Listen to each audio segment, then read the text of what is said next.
this is Hayden Hawks, Hoka Pro Trail Runner, and I'm gearing up for the 2022 Western States 100. Western States 100 is one of the most historic and one of the most prestigious races on the face of the earth. You know, if you look at ultra running, you have two premier races. You have UTMB and you have Western States. Winning one of these two races is huge for your career. It's the biggest thing that you can do in the ultra running world. You know, I am chasing the Western States 100. It's a race that means a lot to me, and it's a race that I've always wanted to chase and I've always wanted to win. I ran Western States in 2021. It went pretty well, but didn't go exactly how I wanted it to go. You know, I'm going back in 2022 I want a little revenge on this course. You know, I want to go back and I want to finish off what I left off with last year. I feel like Western States has been the goal for me since then. You know, I've been chasing after this race for a year now. You know, and everything I do in my training is geared towards Western States. Getting my nutrition down, getting my training down, doing everything I can to prepare for this year and to go out there and have the best race that I can. Western States is a very challenging course.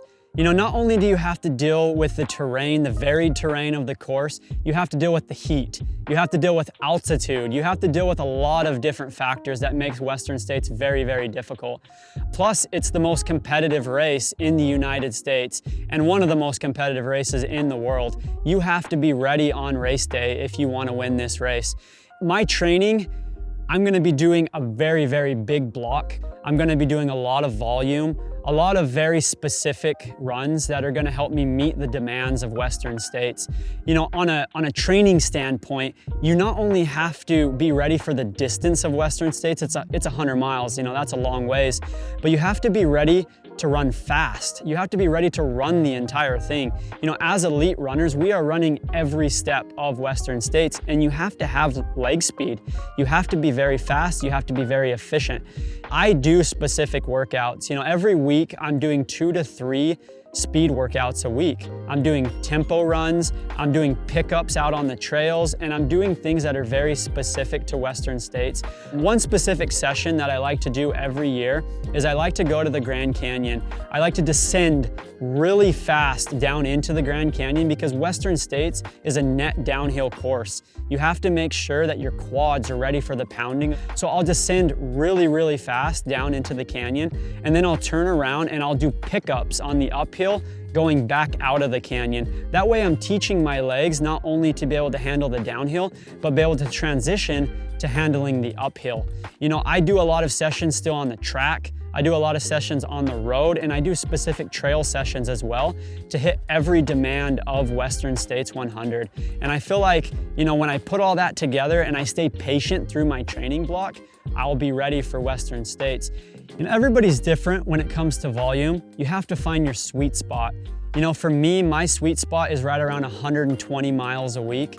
So that's what I'll do going into Western States. My biggest weeks will be right around 120 miles, but I also focus on time because time is very, very important. You know, when you're out there running a 14, 15-hour race, you have to be ready to do that. You have to be ready, you know, when it comes to hour 13. And so if you don't get the volume in, you don't get the mileage in, you're not going to be ready to finish strong at the end of a race like Western States. And so I do focus on making sure that I periodize my training, but I have some really high weeks at around 120 miles. I also put in a lot of cross training. I do a lot of gravel biking, I do a lot of road cycling, and that's a way that I can get extra volume in, but not beat up my legs. I do strength training as well, because that's very important that you have that strength for the uphills and the downhills. And so I'm putting in, you know, on these big volume weeks, I'm putting in close to 25 to 35 hour weeks of training. You know, I'm working hard, I'm all in, you know, and I definitely get a little tired during those weeks, but it pays off come race day. The biggest issue for me in the past has been hydration. You know, I've done really well on the carbohydrate or calorie standpoint. I've been able to keep up on that really well, but hydration's always kind of been an issue for me. I just don't drink enough. And you know, in a lot of races, I've had hydration issues, including 2021 Western States. I got to mile 92 in second place, feeling pretty strong, feeling like I was gonna run an incredible time. And then my body completely shut down at mile 92. You know, with 8 miles to go, I couldn't do nothing. I started getting dizzy. My body just shut down. I started cramping, and it was hydration problems. You know, I still finished the race and still finished pretty strong, was able to get a top 10 finish, but I was pretty upset because, you know, making it 92 miles and then hydration being the thing that shuts you down, it's very disappointing. So this year I've been focusing a lot on hydration, making sure I train my gut for the amount of liquid that I'm gonna have to take in. I've been doing some early season races that are hotter. I went down to Costa Rica where it's very hot and worked on my hydration for a stage race down there and was able to dial in my hydration. I've also got some sweat testing done, so I know now exactly how much liquid I need to be getting in and how much electrolytes I need to be getting in. And so I feel like this year, as I've dialed all those things in and as I get closer to race day and really dial them in, I'll be ready for the hydration factor this year and making sure that I don't run into dehydration issues. So Western States 100 gets really hot, you know, therefore you need to find some cool weather things that you can use gear-wise. I don't wear a pack at Western States just because I want to keep the airflow going, you know, and I want to be as light as possible.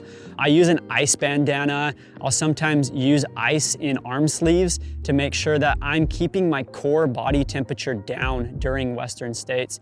I also use Drymax socks because Drymax socks are amazing for taking out the moisture and making sure that you don't get blisters in a very hot race like this. You know, last year at Western States, it was getting up to 115 degrees in the canyons. I mean, that's extremely hot. So I try to stay as light as possible. I also use handhelds. Handhelds remind me to drink more.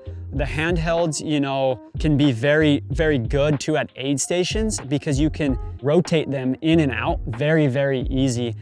Plus they keep your body temperature cool. All the gear I use at Western States is centered around making me feel cool, making me feel light. One of the most important things is shoes. This year at Western States, I'll be using the Tecton X. They're very, very breathable. They are really good at draining water. And at Western States, you have a lot of river crossings. So you wanna have a shoe that can do that.